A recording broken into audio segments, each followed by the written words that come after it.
everybody, welcome to the 30k channel. I'm your host David Brains, and in this small video what I'm going to do is I'm going to film the board build video from the game between Boris and I for the Christmas special.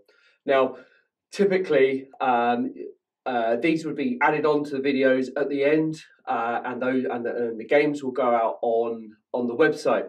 Now there's no doubt that the channel needs more subscribers, essentially, to keep going. So I'm going to start to release a lot more content on YouTube, just to try and tempt some of you in. So hopefully, if you've enjoyed this board build video and you want to see the game that we play on it, then please go to the website, which is the30kchannel.com. It's £4.50 a month, and for that you get 6 games a month, all Heresy, apart from one which will be Adeptus Titanicus. But maybe into the new year, the Adeptus Titanicus games will go out onto YouTube, and then it will just be pure Heresy content. Adeptus Titanicus is set in the Horus Heresy, but not restricted to, I guess. So there's no reason why we can't sort of do a 40k kind of set it in the 41st millennium. So we'll have to look at that, but it's majority of Heresy. There are plans afoot to do linked games from Adeptus Titanicus into full scale 6x4 or an 8x6, and then maybe into a Zone Mortalis as well. But that's a little bit into the new year. Anyway, so as I said, I'd love to come and subscribe to the website. We desperately need more subscribers to keep going. As I said, it's not cheap filming games at this level, really. The plan is to show you how I build the boards. The channel, the boards are really important to the channel. I think it's one of the USPs. A lot of channels out there use mats and MDF and Games Workshop scenery, which is great. It's definitely easier and has a really great look to it. But I think if you're paying £4.50 a month to the channel, I think you need something a little bit extra. And I think the channel is quite famous for its boards.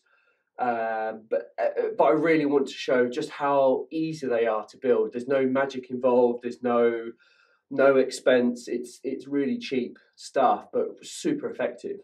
And I think the contrast of the natural rock and the stone and the aggregate and the materials that we use really amplify the models, and it makes the models stand out more. But also as well, you can build battlefields that you can't build with conventional scenery.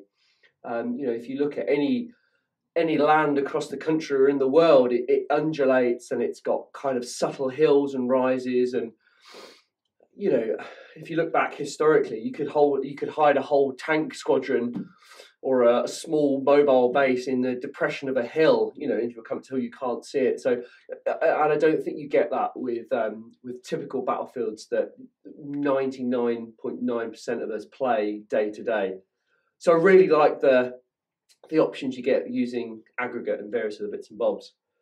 To that end, I'm going to talk you through the board. One of the other things that's really important is that the boards, for me, they have to make sense. So in this scenario, we're on Mars. I mean, you've got to if you're playing Titans, surely. So we're on Mars. We've got Legio Mortis versus Legio Astorum, excuse me. I haven't totally decided my list. Boris has decided his list, and that his is done. He sent it through to me last night. I've been so busy, I haven't decided my list yet, but it will probably be a combination. It'll either be Knights and Titans, or it will just be a complete mirror of Boris's army, which would be quite interesting to play. Anyway, I'm waffling, I'm so sorry. What we've got is we've got a plateau made out of very sort of similar colour to the natural rock that I've got here. And all that is, I imagine in my head that the mechanic have brought on this massive floating thing with some Magna thermal cannons on there, and they've melted this kind of plateau flat, so buildings can be erected easily. But then after that, you know, the rock has kind of encroached upon it. And the rest of it will just be sand, essentially. But I like this idea. It's a small outpost. We've got a little landing pad here. I do have a Thunderhawk to go on it, but I'm saving that for something very special coming in January, maybe February. So I don't want to show my hands too quickly. So I have been very restricted on the terrain and the models that I've used for this board. We've got it's the Forge World it's the Forge World Aeronautica Imperialis landing pad when they did it years ago, and I've got some bunkers just to show that it's perhaps a strategically important location. Maybe it's a secret, hidden base of Kelbor Hal or some of the Magos, and he lands on his Thunderhawk, goes into a building, and then he goes straight down a massive mile-long lift almost, and then it opens up into a massive, expansive kind of forge that he's hidden away, squirreled away, and he's building all sorts of tech and bits and bobs there.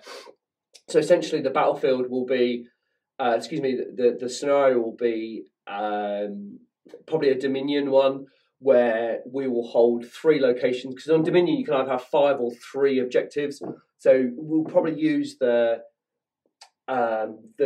pass through here as one. So if you hold the pass, you score a point. If you hold the landing pad, that's another. And then if you hold the second one there, and that kind of represents that we're taking control of this area for ourselves. Maybe we're opposing Forge Worlds, and we're trying to get the stuff that's secreted way below ground. But that's the kind of rough.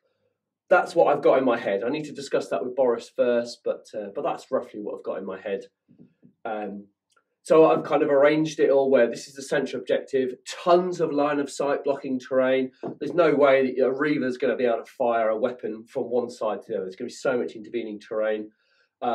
These larger rocks will hide a Reaver. We're using nothing bigger than a Reaver Titan. And these smaller ones will hide knights really easily. And once I start to add the sand, which we'll see in a second, it will create undulations in the ground. And I don't see why you can't hide a knight in one of those undulations. But also, when I start to add the sand, we're going to sort of drift it off here and sort of create drifts of sand like you would do in the desert. You get these massive sand dunes and they drift off. You get the prevailing wind from one side, and this side is completely clear of sand, and then the other side it's built up as a drift, and it kind of snakes along the land, which is quite interesting. Now, a lot of you will say, "Oh, sand, it damages models."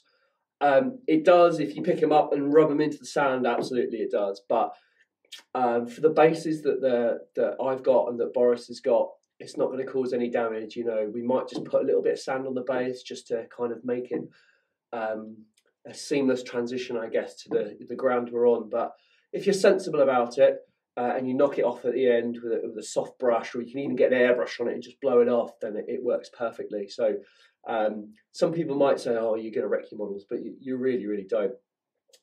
Some of the other materials that I use a lot of aquarium aggregate that you can buy from an aquarium store or a pet shop. It comes in loads of different grades. So I like to put the thin stuff down first, or the thinner stuff, and then some bigger, chunkier stuff just to represent bigger boulders and things. And it scales perfectly well with Adeptus Titanicus or 30k, so it works brilliantly. I haven't used sand for a little while because I've done lots of other different boards, but when you're fighting on Mars, you need to get that colour which you get in the sand. I've got some just here, some I prepared earlier. So you can see it's this beautiful Martian sand. There's no better way to describe it. Now my table is super, super strong. I've got 6 kind of bookshelves which I brought from Argos, about £10 each, and then it's on top of a massive 5 foot by 7 foot board, which is reinforced with 2" by 4" or 2x4" wood, and then on top I've got a 6x4 board, again reinforced with 2x4. So it's a super solid board that easily copes with the weight of these rocks. I appreciate it's perhaps not practical at home, but if you've got a garage and you've got a drill and an impact driver, and you can get some wood in your car from B&Q, you can build a super, super cheap and easy table. There are plans to kind of do that next year, and just to show you how to build a table. You probably don't need it, but some people might say, well, I'm not really sure where to start. So we'll probably take you through that next year. If I can build it, you can most definitely build it. So to the end, the table's really strong, and we are going to probably put about maybe 15-20 kilos of sand on the board. And what we're going to do in the first instance is literally just cover the black base of the board is all we're going to do. This will take some time, so probably about 5 minutes. So I'm just going to do that very quickly, and I'll come back to you with the next step.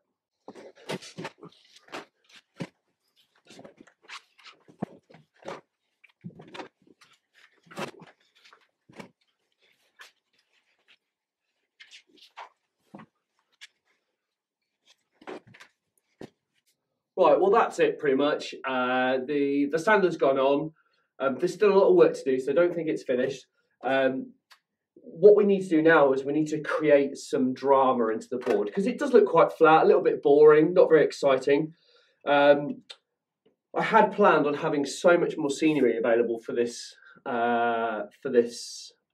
game today, but as I said, I've kept some of it back because I've got something very special coming in January, February. And so I agonised a lot about whether to use it or not. Some of it's still a little bit unpainted, so I didn't want to produce something that's kind of half cocked. So I wanted to make sure it was right for you guys before I released it.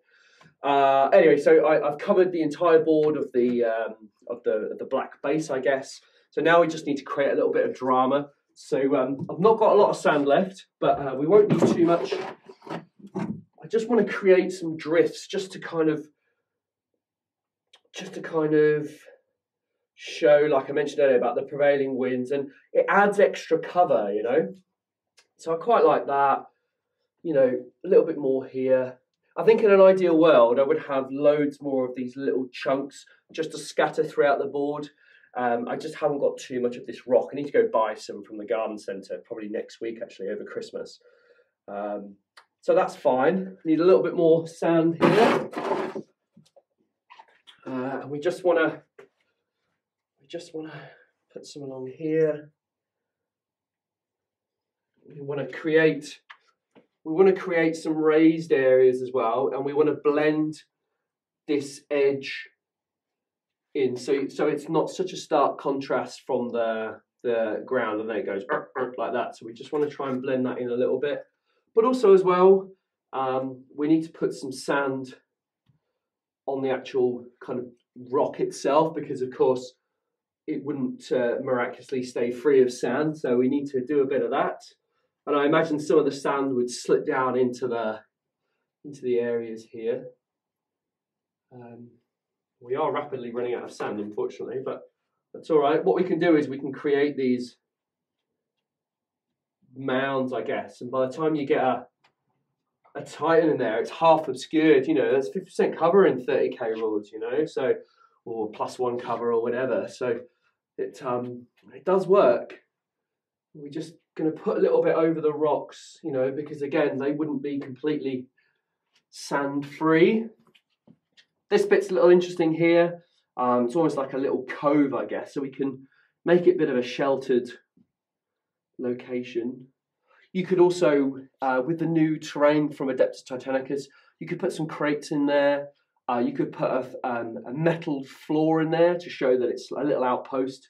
Maybe, you know, some of these little buildings just here to show it's like a little depot away from the main base. Maybe they store toxic material here, or radioactive, well, I guess Mars is radioactive, I guess, but sort of dangerous substances and stuff. But again, I've got all that terrain, it's coming, but just not quite yet. So just sit tight for that. And ultimately as well, the great thing about the sand is that you can, if you want to, create trails, you know. It's like being a kid all over again, you know, when you collected like micro machines and you were at school and you're making noises the way through the thing, you know, that can work. There are plans afoot for that, don't worry. You know, and it'd be great to have some vehicles, maybe, you know, the odd Land Raider or a Rhino, or you know, some tankers or something, just to add a little bit of extra dimension to the board. And as I say, that all is coming, so sit tight. But I quite like that. I'm going to put a little trail along there. That looks interesting. Yeah, so we've got a rough board, and this is the beauty of using sand or aggregate or something of this form, because you can just let your imagination run wild, and it creates such a vastly different battlefield than you would normally get using sort of conventional methods, really. And that's the one thing I love about it. You just need to, and the beauty of it is, you know, it's like an Etch-a-Sketch, isn't it? You know, you can just do whatever you want. If you don't like it, just rub it out and start again. It's so easy, but super effective. I quite like under here, you've got a bit of a bit that juts out, and then you've got a, I can imagine with the terrain I've got later, we're going to stuff it full of all sorts of bits and bobs, you know, like a little dumping ground almost, and, you know, almost very similar to the little cove over there. I quite like that. I'm just going to make a bit more of a drama of this corner section over here. Yeah, looks okay. You know, ultimately as well, if you get some knights or some old titans or something, you can make them wrecked, stick them in, and then cover them a bit of sand. You can almost create like a titan graveyard as well. You know, that'd be a fantastic piece of terrain to fight over. You know, that'd be really cool. And I'm just going to get one final implement that works so well. So let me just go grab that very quickly. Okay, here is the magic ingredient here, sieve. The beauty about the sieve is it allows you to just give certain locations a bit of a dusting, just to blend everything all together. I mean, that's literally all you need for this board.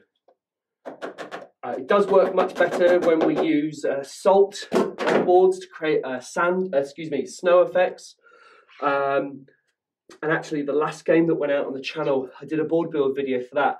I think I'm going to cut the board build off it and release it on YouTube as well, so you can see that board. It's really, really cool. It looks so dramatic. It's fantastic. I mean, that's it. Super simple. I think there's plenty of line of sight blocking terrain in there to keep things a little bit interesting. I'm just going to top this up here a little bit. Yeah, that looks much better. A bit there. Yeah, and I'm going to scoop out these, you know, almost like the passageway through the rocks. I guess there's one here as well, but this would sort of be the main thoroughfare here. Put my road back in there. That's fine. And then obviously we've got one here. A couple of ways in really. Could go this way or that way. So we're just gonna. It's quite therapeutic really, playing with moving the sand around. It's quite nice. Just going to scoop that up there a little bit. And I'll do a shot of, I'll add a shot at the end of the deployment where we've got all the titans and the knights in place and we're ready for battle. So you'll get a really good sense of what's going on here. I'm just going to fiddle a little bit longer with this. I think that looks good, you know. When you get down, it's hard in the battle report because the camera's usually up here, but when you're actually playing the game and you get down and have a look, you cannot draw a line of sight from one side of the battlefield to the other, and that is absolutely critical because the last thing you want is just stuff shooting each other off the board. We want to see a little bit of combat, and the benefit to playing 30k at Adeptus Titanicus Sail is that to play a massive game with tons of knights and titans takes a week, takes so much time. And mainly it's played on an 8x6, which is too small, you know. It's too small a board to put a Reaver down or even a Warlord for that matter, you know. So the beauty of this is that you still get all the rules of 30k that we love, just at a different scale, and it's so easy to play. It's unreal. I think this game will be quite quick if I'm honest with you, but it's just so much fun. And also as well, you know, I'm a normal guy. I have a normal job, just like you guys, and this is done out of passion, and I enjoy it so much. And I do not have the money to buy a Warlord Titan or to buy a Warlord and 2 Reavers and 5 Warhounds, and then have the time and effort to paint, store, transport, and go to a yearly meet. Or I just don't have that sort of time. And the Adeptus Titanicus models are some of the best models that have ever come out of Games Workshop. They are unbelievable. And the detail and the scale is just superb.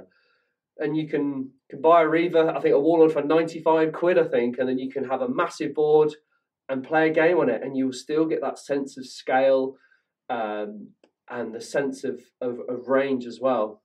And don't forget that the rules that we use to play 80 scale 30k is that all of the movement is done in inches, so it gives a sense of pace, but all the weapon ranges are done at centimetres, and that really makes you think about manoeuvring knights, which are super fast, and then the weapon ranges as well, which is fantastic, because if you play a Reaver Titan on a standard 6x4 and 8x6, every weapon will be in range, you know, whereas when you play it at this scale, weapons will be out of range, and that brings a whole new tactical element to the game, which is just, it's crazy fun. It's so good.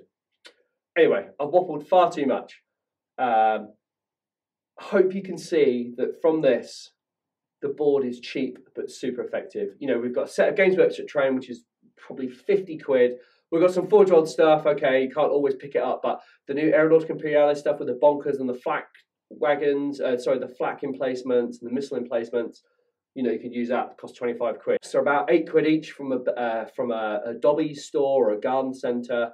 And I think there's about £20 worth or £30 worth of rocks on the board. And a bag of sand will cost you a fiver. Okay, you've got to build a board, you need a dedicated space, totally get that. But it's just so cheap, so cheap. Anyway, I would love you to watch this, be inspired and go build your own board. And if you build a board similar to this or in the same sort of vein, ping me a message, we'd love to have a look at it. You know, we can learn from you as much as you can learn from me, you know. And I would love you to go and watch the game between Boris and I, and to do that I need you to subscribe to the website. So again, website, 30kchannel.com, £4.50 a month, 6 games a month. You get a lot of value for your money. We're not trying to do everything under the sun like some other channels. I just physically couldn't do it. So dedicated to Heresy and Adeptus Titanicus. So please go and watch it. Really hope you've enjoyed it. I'd love to hear your comments. Make sure they're positive. You know, negativity is such a horrible thing. Particularly, you know, this has gone out on YouTube. It's free of charge. I appreciate your comments, but the channel, in the past, the channel's come under fire and had some really awful comments. So, you know, just think before you press the enter button. But I really hope you enjoy it. And I will see you again in another board build video very, very soon. Thanks.